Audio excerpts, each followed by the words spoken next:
Всем привет, дорогие друзья! Приближается светлый праздник Пасхи. Я уверена, многие из вас уже готовили вкусные, традиционные классические куличи-панеттоне, которые я выпускала в прошлом году. Сегодня я предлагаю вам совершенно новый рецепт карамельных панеттоне с карамельным вкусом. Они получаются просто бесподобные. Друзья, и я вам очень рекомендую внимательно посмотреть оба варианта этих замечательных куличей. Выбрать, какой вам нравится больше, потренироваться и приготовить на Пасху самые красивые, самые вкусные куличи, которыми вы украсите ваш пасхальный стол. Посмотрите, какие эти куличи получаются нежные. Тесто воздушное, красивого нежного карамельного цвета с великолепным ароматом карамели. И я сейчас отломаю кусочек, и вы посмотрите на структуру теста. Оно просто разрывается вот такими волокнами. Это именно структура панеттоне. Аромат просто потрясающий. Сначала приготовим опару, и для этого мне понадобится: вливаю в миску теплое молоко, всыпаю сахар и дрожжи, перемешиваю, просеиваю муку, перемешиваю до однородности, закрываю миску пищевой пленкой и отправляю опару подходить в теплое место примерно на 30 минут. Обычно я ставлю опару или тесто в микроволновую печь. Рядом ставлю стакан с горячей водой, закрываю дверцу, и у меня получается такой теплый шкафчик, где тесто прекрасно подходит. Сразу же я подготовлю изюм для панеттоне. У меня здесь 150 граммов изюма разноцветного. Видите, он и светлый, и красный, и черный. Очень вкусный и достаточно мягкий. Но все равно я его залью ромом. Здесь у меня 40 мл рома. Если вы не хотите использовать ром, можно использовать, допустим, апельсиновый сок. И также у меня здесь 115 граммов цукатов. Здесь у меня папайя и апельсиновые цукаты из апельсиновых корочек. У меня прошло примерно полчаса, а пара просто великолепно подошла. Выросла в объеме больше, чем в 2 раза. И теперь можно приготовить первое тесто. Для него понадобится: в миску добавляю сливочное масло, всыпаю сахар, растираю масло с сахаром и по одному добавляю яйца. Хорошо перемешиваю. Добавляю второе яйцо и также перемешиваю. В полученную массу добавляю опару, перемешиваю и просеиваю муку. Также хорошо перемешиваю до однородности. В итоге у нас должно получиться вот такое достаточно жидкое тесто. По консистенции как густая сметана. Закрываю пищевой пленкой и сейчас миску с тестом отправляю на расстойку в теплое место примерно на час-полтора. Тесто должно увеличиться в объеме больше, чем в 2 раза. Приготовлю сливочную карамель, и для этого мне понадобится: переливаю сливки в сотейник. Их надо довести почти до кипения, но не кипятить. Слегка помешиваю, чтобы сливки не пригорели. Сливки прогрелись, и я их снимаю с плиты. На сухую сковородку с толстым дном всыпаю сахар и растапливаю его до образования карамели. Сахар начинает понемногу плавиться. Очень важно, когда готовите карамель, чтобы весь сахар перешел в раствор. Если хотите, можно немного перемешивать, чтобы ускорить процесс. Самое главное, чтобы не осталось кристалликов сахара. Доводим карамель до такого красивого янтарного цвета.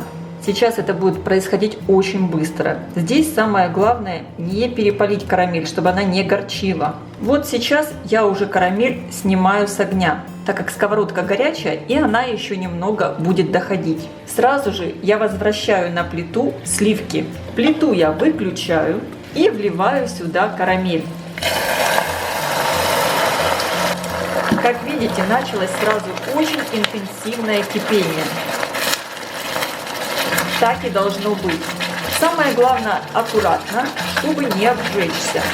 Интенсивно все перемешиваю. Добавляю кусочек сливочного масла. У меня еще плита горячая и карамель еще продолжает кипеть. Все готово. Кастрюлю снимаю с плиты. Еще перемешиваю, пока не прекратится кипение. Посмотрите в итоге, какая карамель у меня получилась. Пахнет просто великолепно. Сейчас оставляю карамель остывать до комнатной температуры. Первое тесто у меня великолепно подошло. Для этого ему понадобилось 1,5 часа. Я его сейчас обминаю и будем готовить основное тесто. Для этого мне понадобится: в миску перекладываю сливочное масло, добавляю желтки, хорошо перемешиваю венчиком, добавляю сливочную карамель, также перемешиваю, вливаю 1 чайную ложку экстракта ванили и добавляю цедру апельсина, перемешиваю. Теперь добавляем первое тесто. Конечно, пахнет все просто потрясающе. Здесь и карамель, и апельсиновая цедра. Очень здорово. Все перемешиваю. И теперь просеиваю муку. Сначала тесто слегка перемешаю лопаткой. И дальше буду вымешивать миксером, что, конечно, облегчает задачу. Как видите, тесто получается такое довольно жидкое. Иногда случается, что что-то забываешь добавить. Я забыла добавить соль, поэтому я вот так добавляю соль. Она сейчас тоже хорошо вымешивается. И буду замешивать при помощи вот таких насадок. Тесто я буду вымешивать с интервалом 3 раза. 10 минут вымешиваю, 5 минут отдыхает миксер. Итак, начинаю. Первый раз вымешиваю тесто. Интервалы в вымешивании я делаю для того, чтобы в это время отдыхало тесто и также отдохнет и миксер. Вымесила тесто первый раз. Миску и венчики миксера закрываю пленкой. Сейчас буду вымешивать второй раз. Обязательно нужно следить, чтобы нигде не осталось непромеса. Поэтому подбирайте тесто с дна миски и ее слегка проворачиваете. Вымесила тесто второй раз. И вымешиваю тесто последний 3-й раз. Вы видите, как тесто уже полностью собирается с миски. Я его хорошо вымесила. Осталось вмешать сюда изюм. Изюм я просто слила через сито, убрала остатки рома и добавляю цукаты. Еще раз промешу миксером. Беру чистую миску, хорошо смазываю ее растительным маслом, без запаха. Руки также смазываю маслом.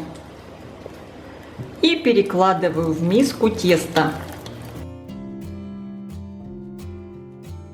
Теперь аккуратно складываю с 4 сторон, его подбираю и переворачиваю. Округляю. Вы только посмотрите, какая красота! Как приятно работать с таким живым тестом. Закрываю миску пищевой пленкой. И сейчас всю эту красоту я отправлю на расстойку в теплое место примерно на полчаса. Это тесто нуждается в обминке. У меня прошло полчаса. Руки смазываю растительным маслом. И вот таким образом тесто снова подбираю. Крест-накрест складываю и переворачиваю. Снова его подбираю в шар. И уже теперь отправляю на расстойку, чтобы оно увеличилось в объеме примерно в 2,5 раза. Я снова отправляю миску с тестом в микроволновку и рядом ставлю стакан с горячей водой. Друзья, посмотрите только на это чудо. Как замечательно поднялось тесто. Увеличилось в объеме, наверное, раза в 3. 2,5 так точно. Сейчас я руки смазываю маслом. Стол также смажу маслом. И достаю тесто из миски. Вы только посмотрите на эту красоту. Аромат потрясающий. Немного его вот так сложу, как бы слегка обминаю. И буду тесто делить на 4 части. У меня будет 4 кулича. Каждый кусочек теста у меня получается примерно по 347 граммов. Выпекать панеттоны я буду вот в таких бумажных формах. Диаметр формы 11 сантиметров и высота 8. Лучше всего выпекать их именно в бумажных формах, чтобы потом их можно было подвесить. Формы я ничем не смазываю, так как когда я формирую тесто, у меня руки в масле, и тесто также лежит на столе, где много масла. И сейчас буду формировать панеттоны. Беру кусочек теста и начинаю его в руках вот так хорошо округлять. Подбираю все в середину, чтобы получилась красивая верхушечка. Перекладываю в форму. Форму заполняем примерно наполовину. И таким образом формирую все куличики.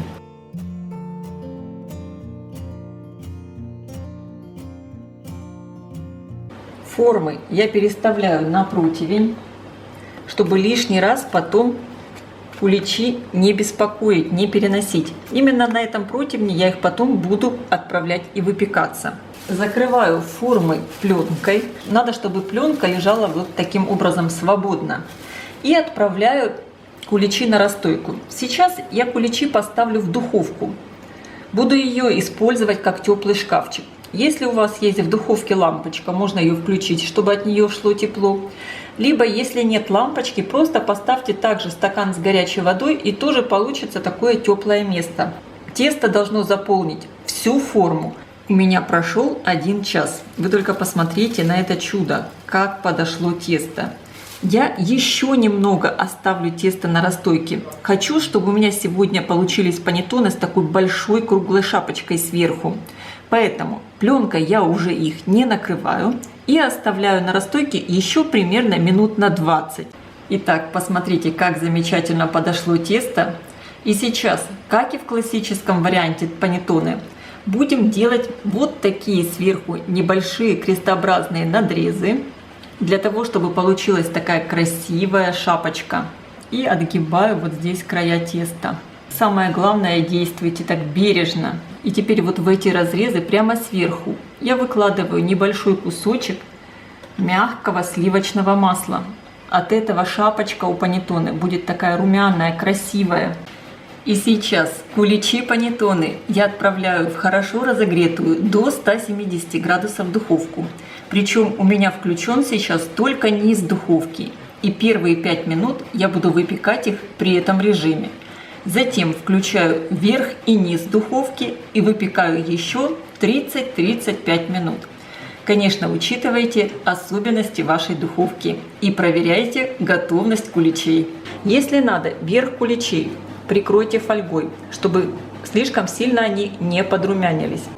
Куличи я достала из духовки. Друзья, я так рада. Куличи, по-моему, получились на славу. Посмотрите только.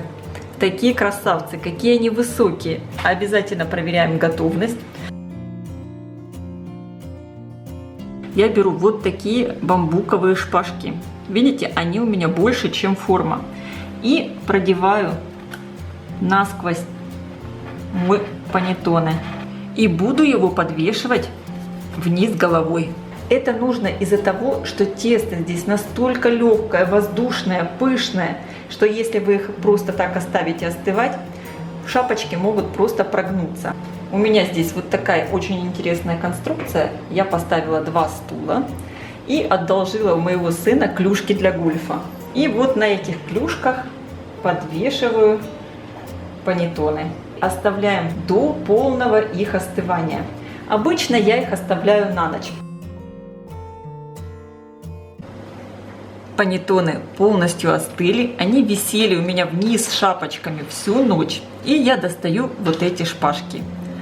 Вы только посмотрите, какие красавцы получились.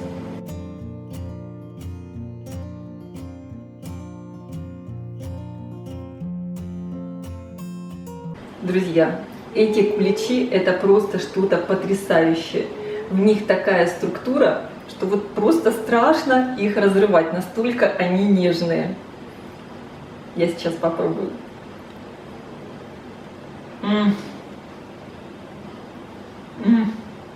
У этих куличей совершенно новый, очень такой карамельный вкус. Вот структура теста осталась такая же, как у традиционных панеттоне. Такая волокнистая, такая тянущаяся.